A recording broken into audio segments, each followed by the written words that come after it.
Reference of business, verified complaints for impeachment, verified complaint for impeachment against President Ferdinand R. Marcos Jr., filed on January 19, 2026 by Attorney Andre R. De Jesus and endorsed by Honorable Journey Jet V. Nisay of Pusong Pinoy Party List.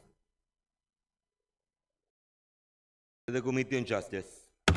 Verified complaint for impeachment against President Ferdinand R. Marcos Jr., filed on January 26, 2026 by Liza Largoza Maza, Teodoro A. Casino, Renato Reyes Jr., Attorney Nery Colmenares, Eufemia Pet Camimi Doringo, Modesto K. Modi, Toque Floranda, Ronel Arambulo, Ronaldo K. Jerome Adonis, Joaquin H.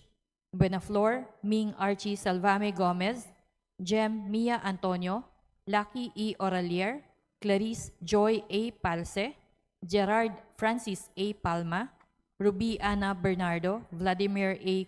Cuetia, Maria Francesca E. Reyes, Emerenciana de Jesus, Jacqueline D. Ruiz, Ray Christopher Reyna V. Salinas, Manuel R. Baclagon, Emmanuel Acosta, Santiago Y. Dasmariñas Jr., Elizabeth Tabios Camoral, Nathalie Julia Q. Heralde, Aldrin Cabajes Parto, Kian Joseph Canaman Peralta, John Andre Malaca Alcala, Ronnie Manalo, Zenaida Zoriano, Arvin Escarial, Antonio C. Palmero, Tiffany Faith Brillante, Jacob Vergara Baluyot, Criselda Fiel, Kathleen Gea de Guzman, and endorsed by Honorable Antonio L. Tino of ACT Teachers Party List, Honorable Sara I. Elago of Gabriela Women's Party List, and Honorable Rene Luis M. Co. of Kabataan Party List.